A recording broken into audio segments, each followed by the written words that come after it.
Radhe Radhe friends. ओम गम गणपते नमः।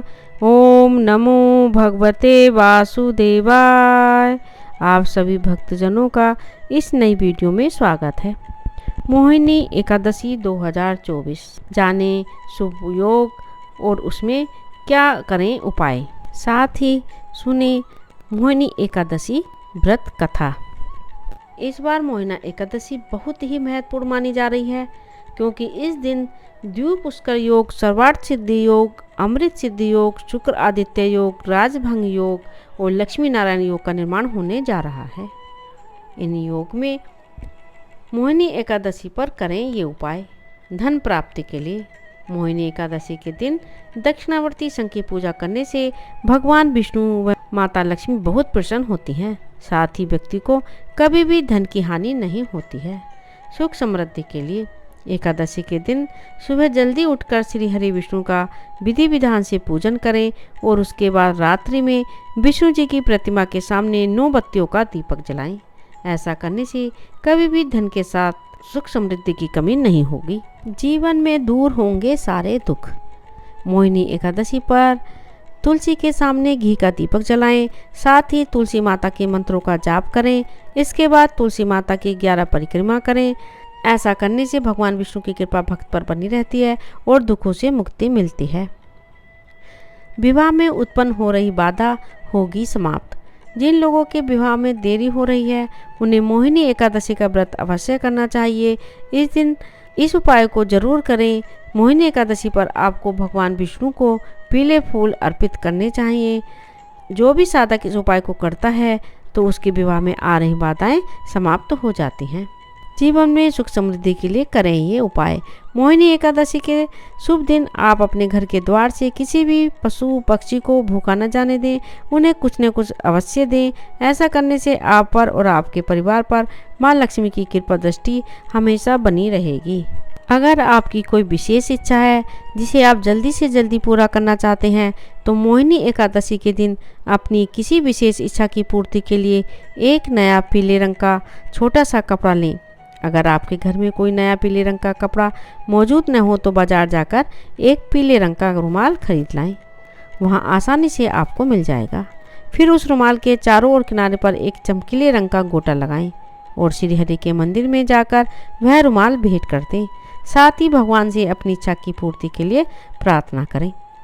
जीवन में अपनी उन्नति के लिए मोहिनी एकादशी के दिन अपने स्नान के पानी में थोड़ा सा गंगा जल मिलाकर स्नान करें। इसके बाद साफ कपड़े पहनकर भगवान विष्णु की धूप दीप आदि से विधि पूर्वक पूजा करें और भगवान का आशीर्वाद लें। अपने जीवन साथी के साथ रिश्ते में मजबूती लाने के लिए मोहिनी एकादशी के दिन भगवान श्री विष्णु की विधि पूर्वक पूजा करने के बाद श्री विष्णु गायत्री मंत्र का जाप करें। श्री विष्णु गायत्री मंत्र इस प्रकार है।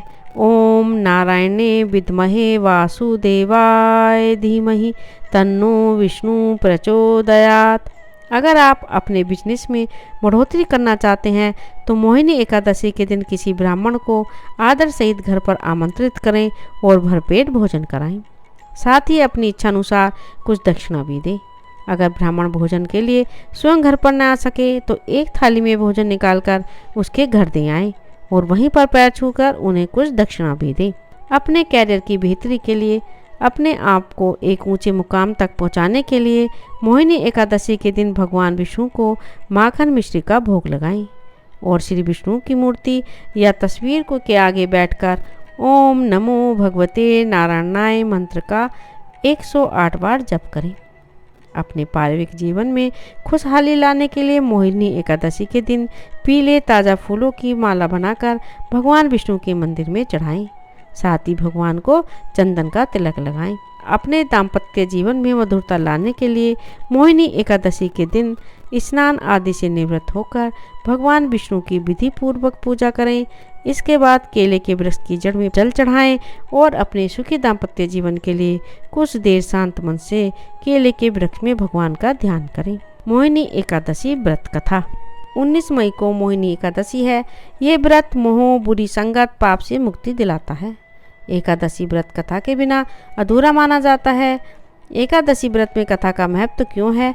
जिसका व्रत करने से पापों का नाश होता है, पुण्य का उदय होता है, शरीर और मन की शुद्धि होती है। इस व्रत के प्रभाव से व्यक्ति मानसिक, वाचिक, सांसारिक दुविधाओं से मुक्त होकर लक्ष्मी नारायण की भक्ति कर पाता है। शास्त्रों के अनुसार एकादशी के व्रत के दौरान कथा का विशेष महत्व है। आइए जानते हैं मोहिनी एकादशी व्रत की कथा और एकादशी व्रत में कथा क्यों की जाती है, क्या है इसकी महिमा। एकादशी व्रत का वर्णन महाभारत की कथा में भी मिलता है। भगवान श्री कृष्ण ने धर्मराज युधिष्ठिर को और अर्जुन को एकादशी के व्रत के महत्व के बारे में बताया था। ये व्रत सभी व्रतों में कठिन और विशेष फलदायी माना गया है, इसीलिए इस व्रत का महत्व कई गुना बढ़ जाता है।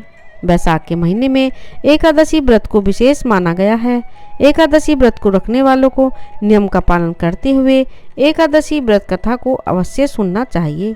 जो व्यक्ति एकादशी व्रत में कथा को पढ़ता है या सुनता है, उसकी सभी प्रकार की मनोकामनाएं पूर्ण होती हैं और पापों से मुक्ति मिलती है। मोहिनी एकादशी व्रत कथा।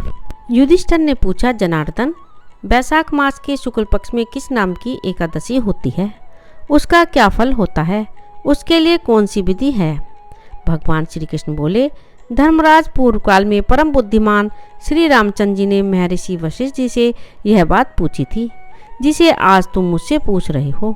श्री राम ने कहा, भगवान, जो समस्त पापों का क्षय तथा सब प्रकार के दुखों का निवारण करने वाला व्रतों में उत्तम व्रत हो, उसे मैं सुनना चाहता हूँ। वशिष्ठ जी बोले, श्री राम, तुमने बहुत उत्तम बात पूछी है।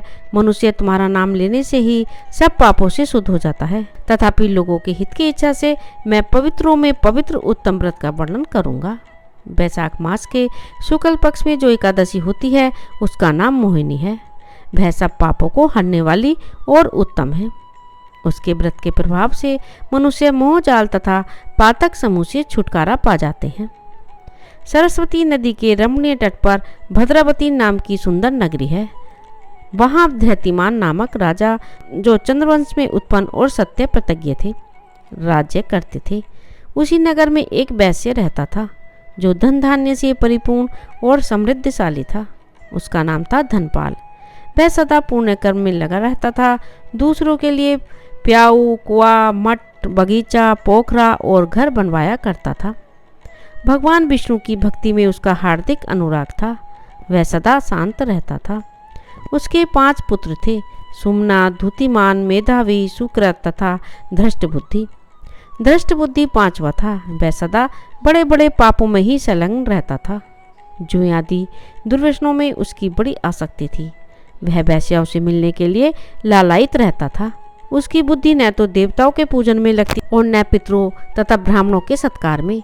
वह दुष्ट आत्मा अन्याय के मार्ग पर चलकर पिता का धन बर्बाद किया करता था। एक दिन वह वैश्या के गले में वहां डाले चौराहे पर घूमता देखा गया। तब पिता ने उसे घर से निकाल दिया तथा बंधु बांधवों ने भी उसका परित्याग कर दिया। अब वह दिन रात दुख और शोक में डूबा तथा कष्ट पर कष्ट उठाता हुआ इधर उधर भटकने लगा। एक दिन किसी पुण्य के उदय होने से वह महर्षि कौंडिन्य के आश्रम पर जा पहुंचा। वैशाख का महीना था। तपोधन कौंडिन्य जी गंगा जी में स्नान करके आए थे। धृष्ट बुद्धि शोक के भार से पीड़ित हो मुनिवर कौंडिन्य के पास गया और हाथ जोड़कर सामने खड़ा होकर बोला, ब्राह्मण द्विश्रेष्ठ, मुझ पर दया करके कोई ऐसा व्रत बताइए जिसके पुण्य के प्रभाव से मेरी मुक्ति हो। कौंडिन्य बोले, वैशाख के शुक्ल पक्ष में मोहिनी नाम से प्रसिद्ध एकादशी का व्रत करो।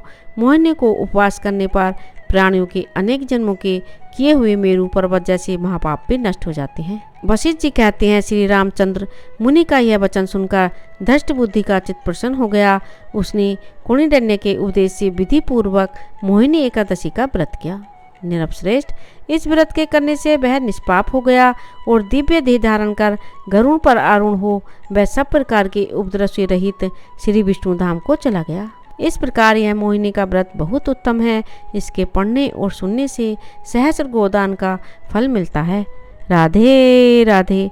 ओम नमो भगवते वासुदेवाय। यदि आपने इस चैनल को अभी तक सब्सक्राइब नहीं किया है तो प्लीज़ सब्सक्राइब करें। प्लीज़ ज़्यादा से ज़्यादा शेयर करें, लाइक करें, कमेंट करें। राधे राधे। धन्यवाद।